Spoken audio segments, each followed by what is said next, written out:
बाद जिला बीजेपी की कार्यकारिणी भंग कर दी गई है। दतिया उपचुनाव में हार के बाद ये बहुत बड़ा एक्शन है। जिला बीजेपी की कार्यकारिणी भंग कर दी गई है और भीतरघात की खबरें सामने आ रही थी। आशुतोष तिवारी ने जिस दिन जो है काउंटिंग हो रही थी उसी दिन एक रिएक्शन जब दिया तो उन्होंने कहा कि हम भीतर घातियों को लेकर जरूर इस पर जो है मंथन करेंगे और जो नेतृत्व है वो इसको देखेगा कि आखिर कौन है वो लोग। हालांकि जब एक मीटिंग हुई तो उसमें कुछ सबूत रखे गए हैं आशुतोष तिवारी की तरफ से, जिसके बाद दतिया में बीजेपी का ये बहुत बड़ा एक्शन देखने को मिला है।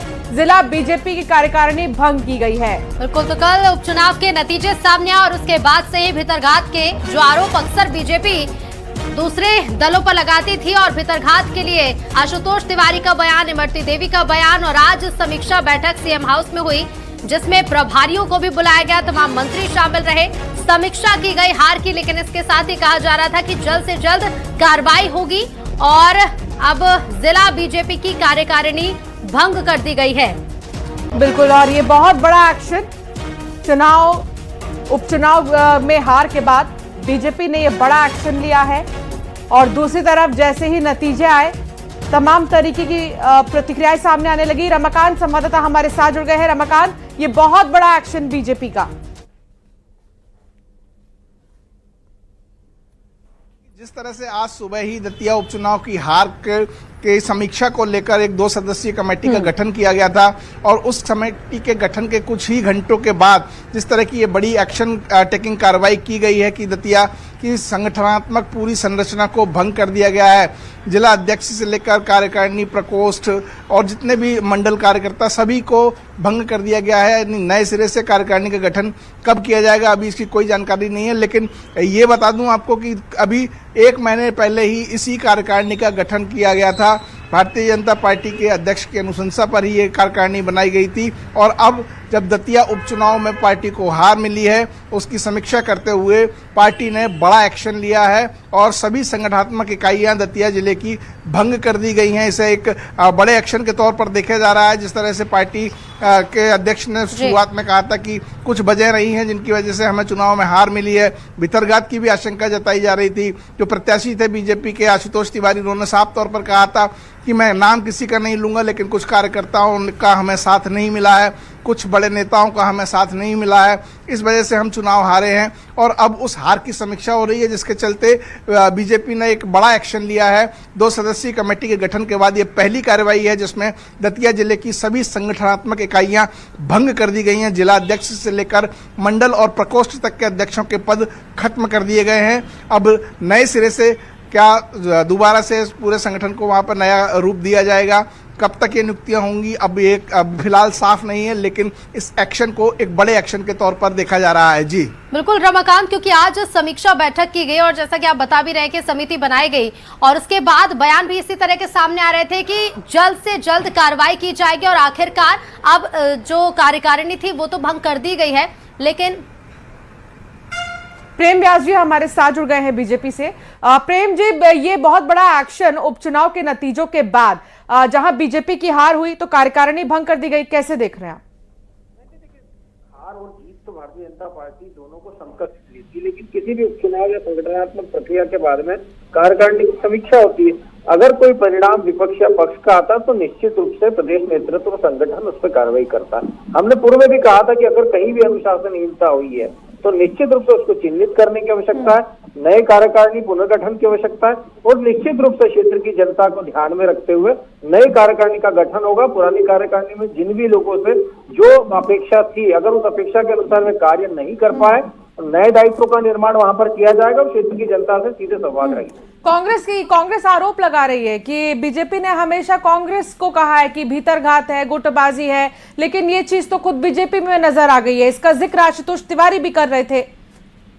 नहीं, हमने तो कहा है कि हर बार बीजेपी में चुनाव के बाद में आत्ममंथन की आवश्यकता होती है, आत्मचिंतन की आवश्यकता होती है। इसीलिए Bharatiya Janata party cadre base party और विश्व की सबसे बड़ा दल है।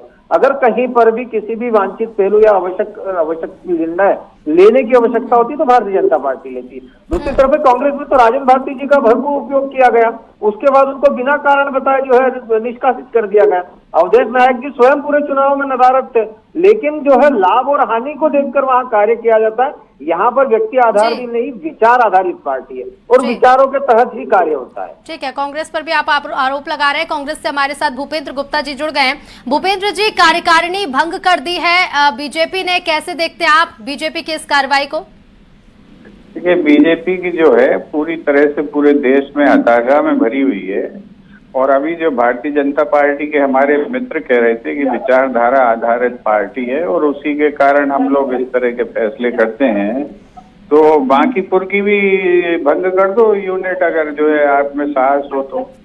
वहां भी तो आपके जो है जो राष्ट्रीय अध्यक्ष हैं उनके यहाँ हार गए हो ना आप, वहां भी संगठन बदल दो, तब तो समझ में आए कि आपको एक दृष्टि से आप कोई फैसले करते हो।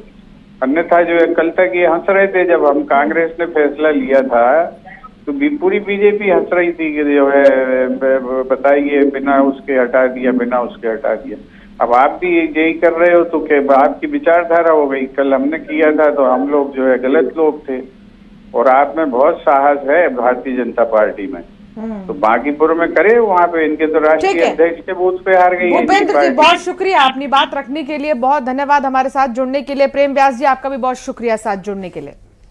यूपी विधानसभा के मानसून सत्र में फिर से राम मंदिर में चंदा चोरी का मुद्दा गूंजा। एसपी विधायकों ने जब चंदा चोर गद्दी छोड़ के नारे लगाए तो स्पीकर वहाना ने पलटवार करते हुए कहा कि आप लोगों में से किसी ने चंदा दिया हो तो रसीद लेकर आ जाओ, जरा देखें तो सही कि आपका कौन सा पैसा चोरी हुआ। इस दौरान एसपी विधायकों और विधानसभा अध्यक्ष सतीश महाना के बीच में तीखी बहस देखने को मिली है।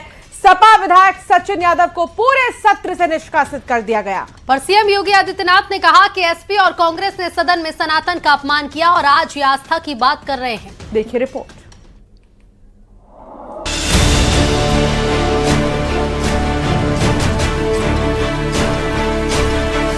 यूपी विधानसभा में मानसून सत्र के दूसरे दिन विपक्ष ने जोरदार हंगामा किया।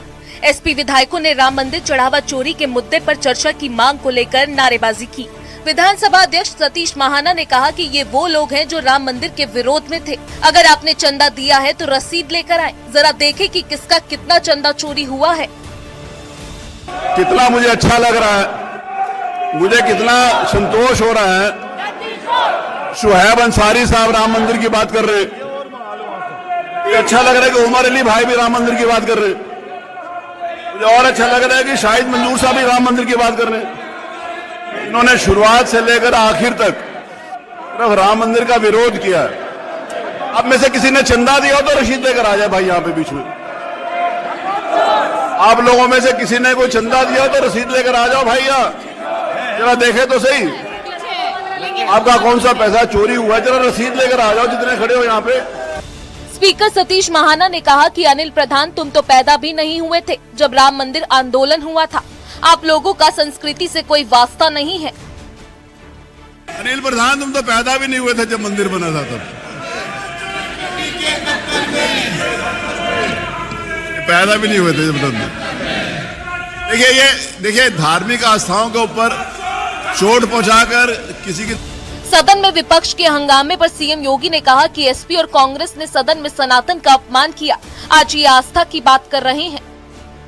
संसद के अंदर समाजवादी पार्टी और कांग्रेस के सांसदों और नेताओं का जो आचरण रहा है, संतों के प्रति जिस प्रकार के आक्षेप वहां किए गए, ये सीधे सीधे सनातन धर्म का अपमान है। प्रकार का प्रहार इन दोनों के द्वारा किया जा रहा है, जिनका आचरण सदैव से सनातन विरोधी रहा है। सदन में विपक्ष चंदा चोरी को लेकर चर्चा की मांग पर अड़ा है। वहीं सरकार का दावा है कि वो हर चर्चा के लिए तैयार है। इस पर सदन के अंदर और बाहर सियासी वार पलटवार जारी है। Bureau report, news 18 UP.